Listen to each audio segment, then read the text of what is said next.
Hello, it's Erin from Full Circle Herbals, and I'm coming on to this video today to talk about some tips for harvesting and drying herbs. Here in Wisconsin, we're getting to that time of the season where things are in full bloom and people are starting to wonder, how long do I have before, how long do I have to be able to harvest the herbs that I have in the garden? So I'm going to talk a little bit about that and to determine, should you be cutting everything right now?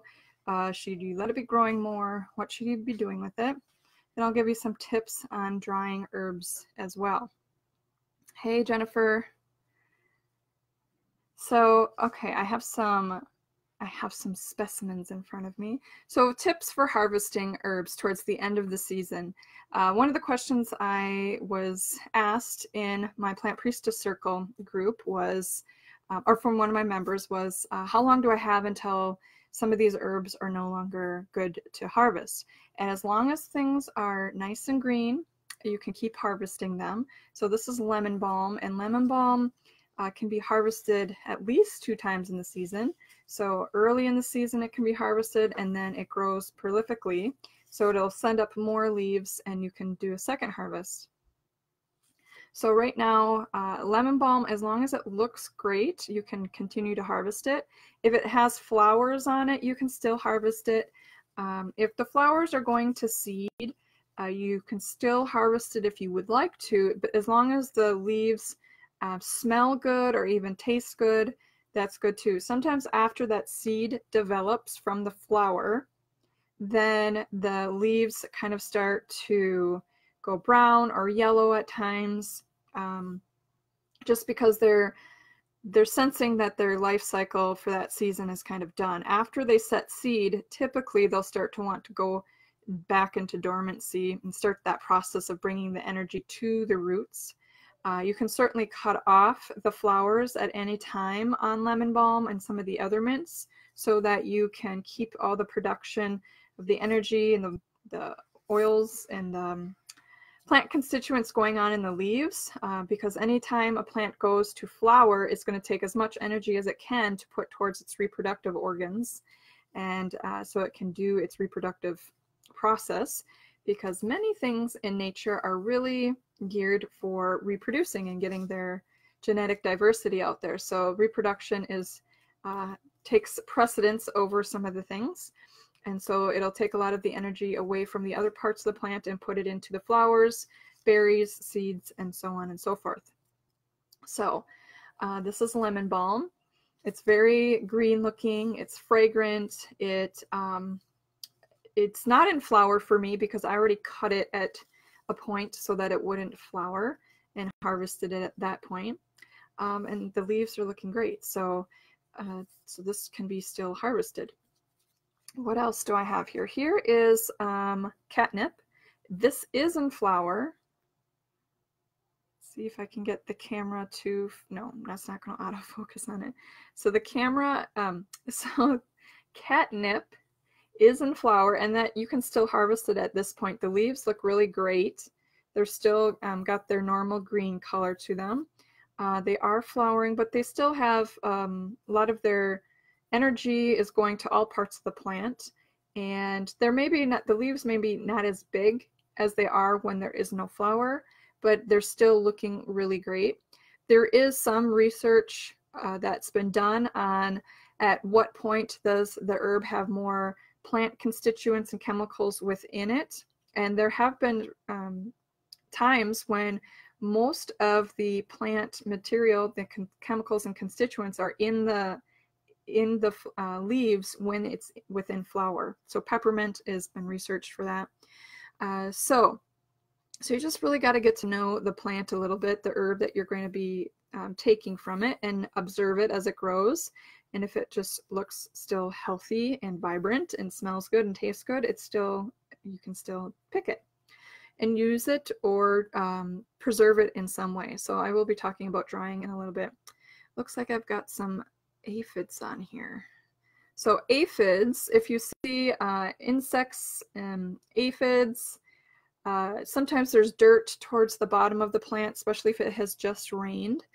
Some tips on what to do with that is you could use a hose and gently spray the plant material right outside and then let it dry. And usually you would do that in the beginning of the day, hopefully in the morning, so it has time to dry off. If you've picked it and decided, you know, there's some insects on there, there's some debris I don't want on there, then you can gently clean it by using a sprayer if you have a hose near your sink area, or you can get a large bucket or a pan or something like that, put some cold water in it, and then just submerge the plants in there. You can let them rest in there for 5-10 minutes, or you can just gently swish them around to get everything off. That's one way to do it. And if things are really dirty or the insects maybe don't come off, you could just clip off that part that's no good anymore. So right now I can see these little tiny aphids on here. They're black on this one, and I could just clip that tip off because they're nowhere else. If there was some bad yellowing or browning or dead leaves, you can just clip those off. So there's a little bit of processing you can do before you get to the drying phase of it. So this is one in flower. This is catnip in flower, and this is lemon balm not in flower. But again, you can pick herbs at any time as long as they are in a state that you like. So they look good, they smell good, they taste good, things like that. So I'm looking for yellowing leaves. If the leaves I don't normally have any yellow coloring in there, then I'm looking for that. I'm looking for anything that's fading. I have some lady's mantle that I was going to harvest, but I realized the leaves look like they're not doing so well. They're not as green as they used to be. They're kind of dirty looking. They've got some brown speckling in them, and I can just tell the plant is starting its process of, slowly getting into dormancy, bringing it's making enough energy to bring down to the root system for the dormant period in the winter. The flowers are definitely have gone to seed, and it just is not looking its best. So I'm just going to leave that lady's mantle alone. But I have lots and lots of other things to cut and to harvest if I want to. Now, if you have things that look like they're ready to harvest, but you don't have any more room to hang them or put them in a dehydrator, don't have any more shelf space to hold any dried material, it's best to maybe just leave it and let the plant have its materials rather than trying to shove them into every nook and cranny of your house, which I have done in the past. So you don't have to harvest everything, but I'm getting at the time of the year where I'm looking to start doing my last harvests on things. For example, this lemon balm, I could get one more harvest off of it, and then I'm going to leave it so that it can photosynthesize and make energy to have enough to pull down to its root system and survive through the winter. I don't want to harvest so much of it that it's kind of stressed out and trying to make its own food and energy to bring down there. You have to leave it alone at some point. So I'll probably get another harvest off of this lemon balm. I will not be harvesting anymore from this catnip plant. This particular one is for the cats. They have rolled over it and gnawed on it all summer long, and somehow it has survived beautifully. It can really take a lot of use and abuse, so to speak. These are both in the mint family, so they're very good at being plants. They grow very well, and sometimes they can grow too much and take over our gardens and stuff, but these are doing really well.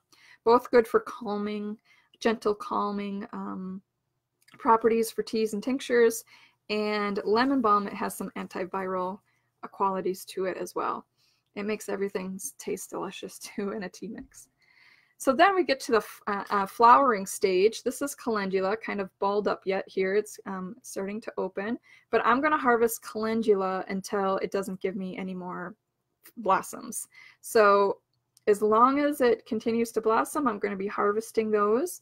Sometimes they go to seed, and so I'm always looking for the ones that are very, very good petals on them. They aren't losing their petals. Sometimes if I'm not going to be able to get to certain plants in time, I harvest them even if they're not fully open like this one, because I'm still going to get some of that plant constituents in there for what I need, like salves. Calendula is good for salves. So as soon as the plant stops producing blossoms or we get a killing frost, then that's when I'll stop harvesting from them. Also, there are times when I just stop harvesting because I don't have any more room in my dehydrator. I have enough surplus of the item to get me through what I want to, but I always feel like I don't have enough calendula. Calendula is just so fun, easy, and soothing for lots of different herbal remedies. So my plants are doing superb this year, so I'm pretty much harvesting just about every single day. Then same with this one. This one's got a few names. Mallow is one of them. Zabrinia is another. And so this is just prolific right now. So I'll just harvest this until it produces no more. I don't really want this plant to reseed because I want to be able to control where it is. So I'm trying to get it before any of these blossoms go to seed and fall off. So yeah, every day I'm out there doing those. And let's see, what else here? So some other tips for harvesting. I talked to you about how to kind of clean them if you have to. So if you don't have to clean them, I would say don't, because the more that you touch the plants and the herbs, the more you're potentially, damaging some of the tissues in there, because the more I touch it and bump up against things like containers and such, you can be bruising that material in there. You think of a bunch of little bubbles inside these leaves that are holding fluids and plant constituents, and those you want to keep whole as it dries, so that everything just kind of like shrinks up and holds all that plant constituents. If you break that bubble open, then things just kind of move around. They can ooze out if there's openings. You get bruising kind of sensations on the leaves as it dries. They kind of turn brown and black potentially, and then they just don't look good anymore, and they don't hold their flavors and smells and all that kind of stuff. So the least amount of handling is best, but I do know that there has been times when I have to dry things too, and you just be real gentle with the process. After I put things, like if I submerge this in water to shake off some sand or insects or something like that, then I'll put it on a paper towel or just a regular cloth towel, and I'll let as much as the water as possible absorb off of it, and then maybe even put some on top, like a paper towel on top, and let more absorb off into the paper towel. Maybe some light kind of patting on it so that the towels come in contact with the water. You could then take everything, keep it laid out as it's drying, and put a fan to kind of evaporate more off of it. Or you can start processing it for hanging up like back here, or putting it in your dehydrator. But just know that if you've introduced wet water to it, then you're going to have to really watch to make sure that extra water comes off, because we're trying to take the water out of the inside of the leaf. And if we also have water on the outside of the leaf, then we've kind of got to do it double duty there and make sure everything evaporates off. But it can be done, and I've certainly washed things before and just gotten as much of the water off as possible, and then put it up. If you even bundle it when it's slightly wet from the water that you've put on it, you could put a fan to kind of keep the air moving more quickly and evaporate things off of that way too.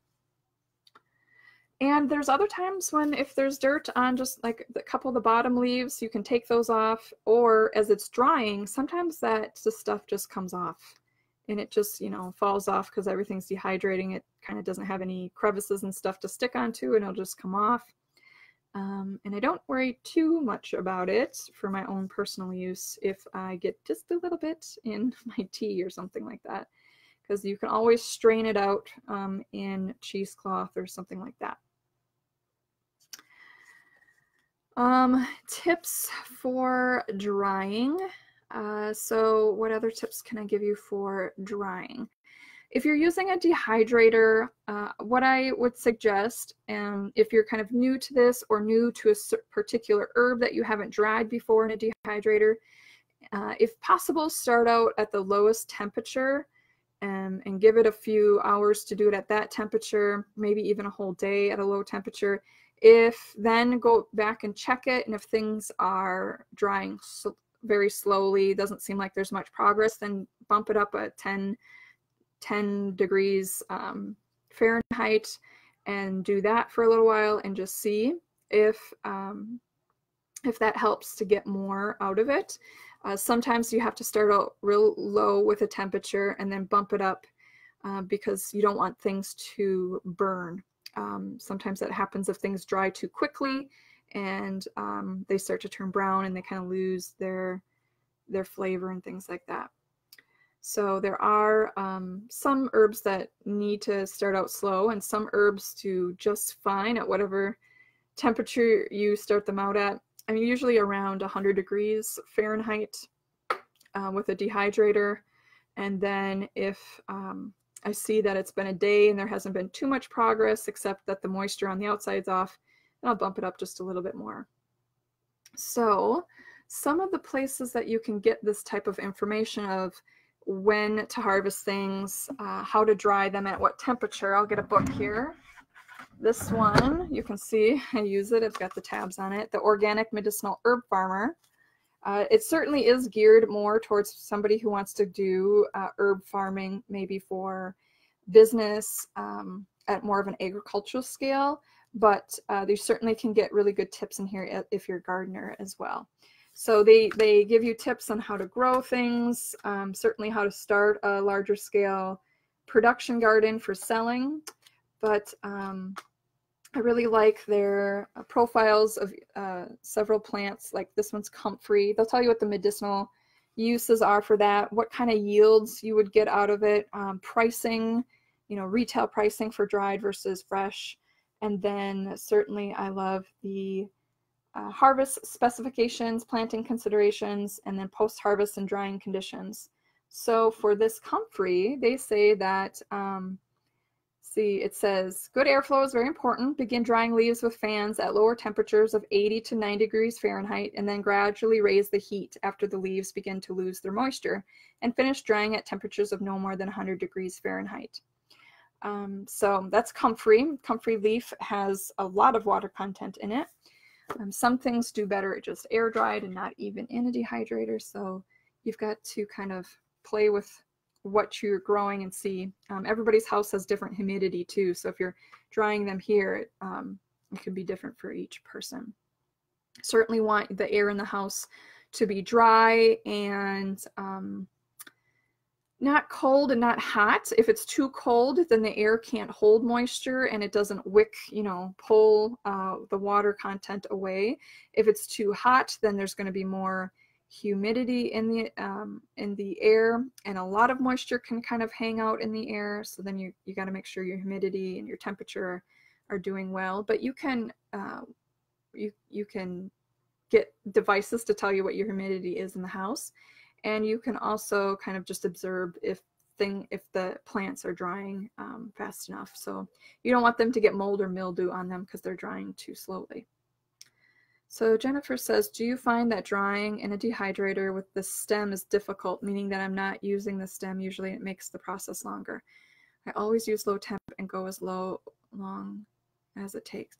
That's a really good point, Jennifer. The stem typically dries a little bit slower because it's thicker. It's got usually a little bit more water content in it than this flat little leaf here.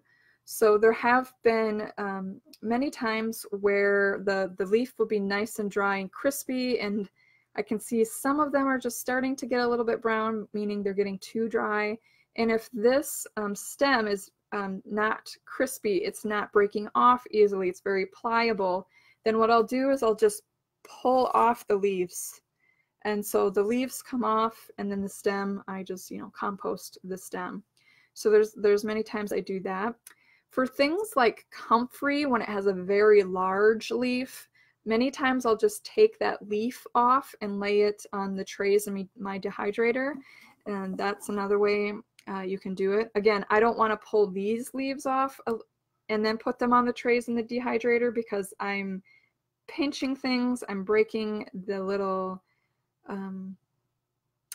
the cells, the plant cells in there, and it's just a lot of handling of the plant, so I don't typically like to do that.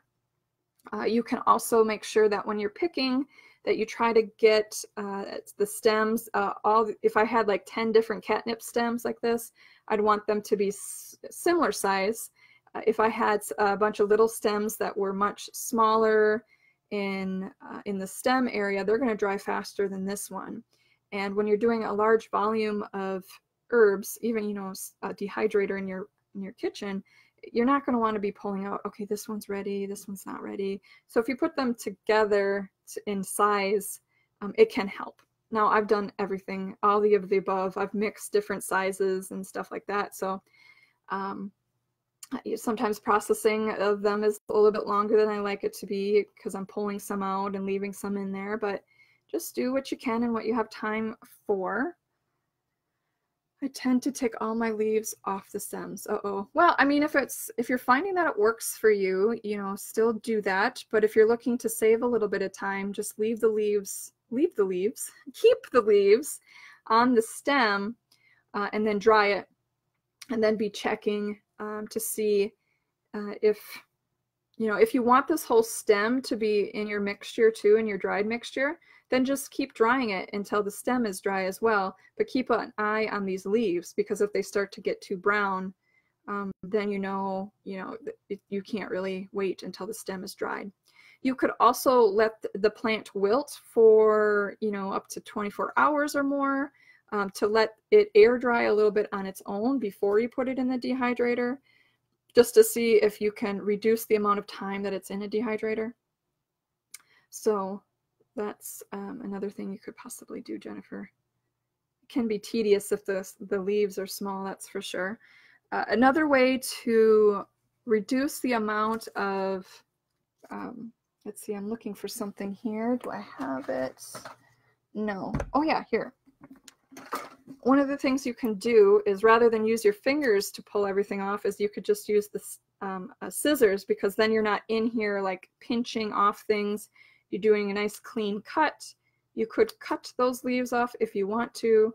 It's tedious, but if you're really trying to save, you have a smaller amount that you've harvested and you really want to preserve as much as you can because you can't do a second or third harvest, then that's another option, and let them fall onto the drying mat or whatever you're using.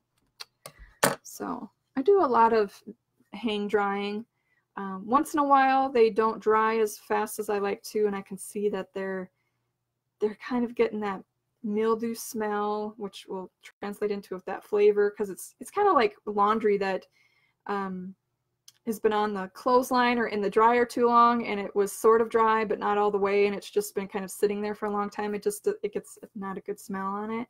That's kind of what happens to herbs too. They just start to, and they're not as high quality as you'd like them to be. Another good question, Kelly, do dried herbs last indefinitely? Well, after you've dried them, you want to put them in containers to keep them away from light, moisture, keep the air off of them, keep the sun off of them, because if their sun is shining on, let's say, a jar or a plastic container, then the sun will degrade things and things will break down. So keep them out of the sunlight and keep them as much away from the air as possible, because there are times where if there's enough moisture in the air and the dried herbs are exposed, they can kind of rehydrate themselves and water content will get in there. And sometimes you can get molding that happens that way. So, but if all conditions are right and you kind of have them in a cool, dark spot away from humidity, they can last a long time. They can last, a year. For lemon balm, really loses its vitality, its flavor, its smell quickly when it's dried. So about a year for that. But the other ones can be 3 or more years. And what you're going to want to look for is just, do they still look green like they did when they were drying? They'll have a specific color when they're drying. After they're dried, and do they kind of maintain that color? Do they smell still like they have some of their plant constituents? and you can even make a tea or whatever it is that you want, that you're trying to do, and see if it still tastes good. So use your senses, to your eyes, your smell, your taste, your touch, to see if they're still good. You just want to basically make sure there's no mold or mildew or insects that maybe got in there and took up residence somehow. Just like it happens in every pantry with food, sometimes pantry pests get in there. So yeah, you gotta just use your senses. And I'll label all of my dried herbs of when, you know, they were dried, so everything will have 2019 on them. And then periodically I go through my apothecary and look if something's over like 3 years old, and I'll open the container, look in there, smell in there, see if it's still good. If I'm thinking, this doesn't look and smell the same, and I already have some from another year that's more potent, then I'll just compost it or put it up near my plants, and just do it like that. Okay. Hey, Erica, I'm pretty much answering your question that you asked me. Totally off topic. We decanted our Queen Anne's Lace soda yesterday. The consensus was that it tastes like a delicious Mountain Dew. That is interesting. I wish I could try some of yours, Jennifer, to taste it. I did try somebody's elderflower soda as well. And I don't know, it's just kind of a fermented taste and a light flavor. All right, so that's the tips I have for now. I'll wait just a few seconds to see if there's any more questions or comments that I can get to. If you have any specific questions on particular herbs, let me know, because you know, specific herbs may have different questions involved. Like I said, lady's mantle, I went to harvest that. I thought I'm going to do that. I have never harvested my lady's mantle before. I've just been letting it grow, and lo and behold, those leaves didn't look so good. So next year I'll make sure to do that sooner. So they're just losing their vigor right now because they're probably sensing that the sunlight is not as out as long, and the wavelengths are changing. They sense temperature changes and light changes. So that's what plants are really,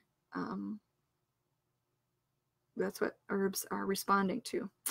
So Jennifer's asking about angelica. So angelica, typically the root is used for angelica. And so for harvesting roots, good question, Jennifer. Harvesting roots is usually done fall or springtime.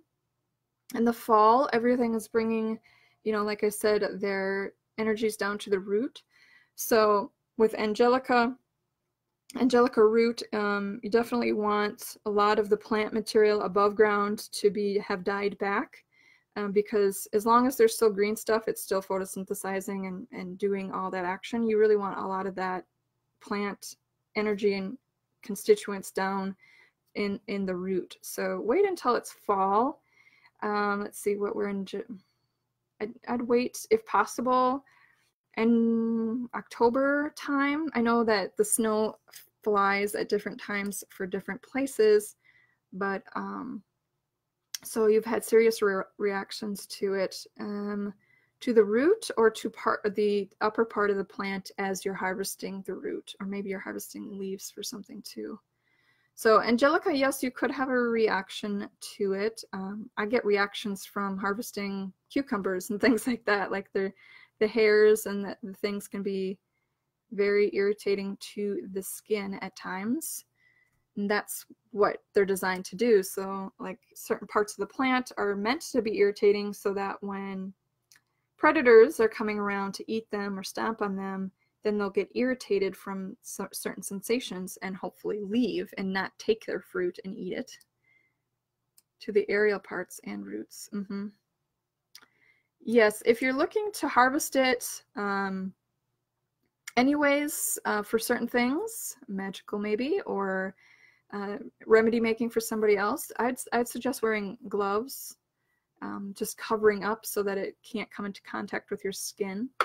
So those would be some things. And if you're harvesting the roots, then definitely wait till the top of the plant dies back, or just cut the plant top off completely so you don't have to deal with it and then dig for your roots.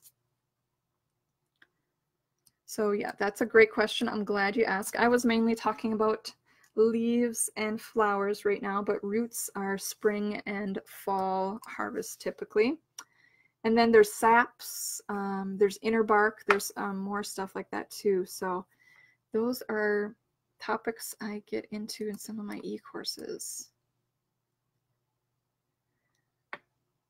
All right, everybody, thanks for joining in. I am going to hop off now. And thanks for joining in on this Saturday night. I hope you've learned something about drying and harvesting herbs. Take care.